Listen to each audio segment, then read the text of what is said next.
Welcome back, it's your guy Engineer Mojo with another tutorial video. Today I'm going to show you how to paint your drum brakes, give it a nice clean finish. Now I'm working on my 2003 Toyota Tacoma, but this will apply to any vehicle that has a drum brake or any metal application that you want to paint on your car. As always, a full tool list is displayed on the screen from the very beginning. Let's get this started. I've already removed the drum brake from my vehicle. As you can see, I put down a towel as my working surface that will catch any brake dust so you don't dirty your floor. As you can see, there is rust on this drum brake that I will first have to remove before doing any kind of painting or priming. As shown in the tool list, you'll need some brake cleaner, of course, and that'll help get off any kind of residual debris that's on your drum brake. Now you have a few options to remove the rust that's on your drum brake. I'm showing 3 options here on the towel, from easiest to hardest. You have your good old sandpaper in your hand, and that'll give you a workout. You can do that, but I don't advise it. Maybe use it for the nooks and crannies that you can't really get into. The centerpiece there is just your wire brush. That's what I will be using here. I can get into the crevices, it works pretty fast. You also have an Orbital Sander that also is an option to remove the rust.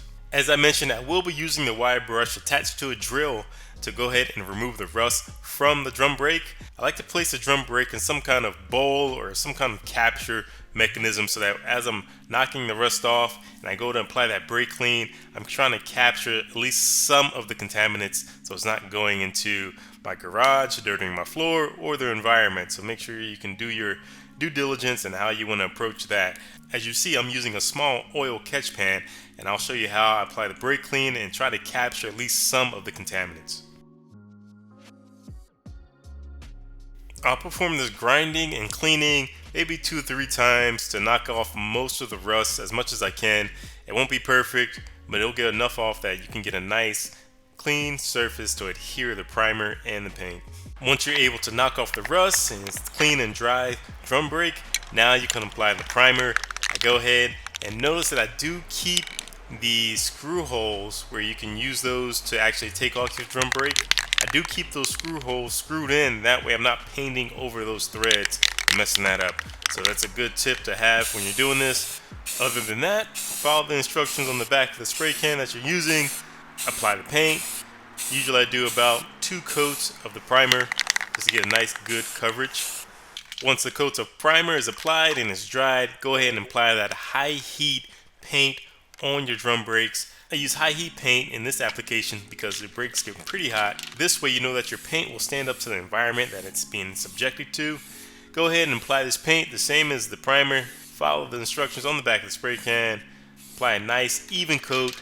I usually apply 2 to 3 coats of this to get a nice even application of the paint on the drum brake. I'm loving this matte black finish and how it's turning out. Here I am applying the last coat. This thing is almost ready to be mounted back on the vehicle. Here's the finished product right before remounting. As again I said, I love this matte black. Now you have different options you can use here. You can apply some clear coat, different colors, however you like it. Just make sure you do a nice clean job. With that, the tutorial has been concluded. You can reinstall your drum brake and get everything nice and tightened back up. If you enjoyed this tutorial, please like, share, comment down below. If you have any tips to make this easier, any tips to make this a better finish, please let me know also down below. I love to hear tips. I also like to see these tips in the comments so it helps out others who are watching my video. I love that stuff. It's all good for the community of YouTube. After install, do a quick wipe down to get off the fingerprints and all that stuff. Make sure it looks good before I reapply the tires. And with that, we are done. As always, thank you for watching. I'm out.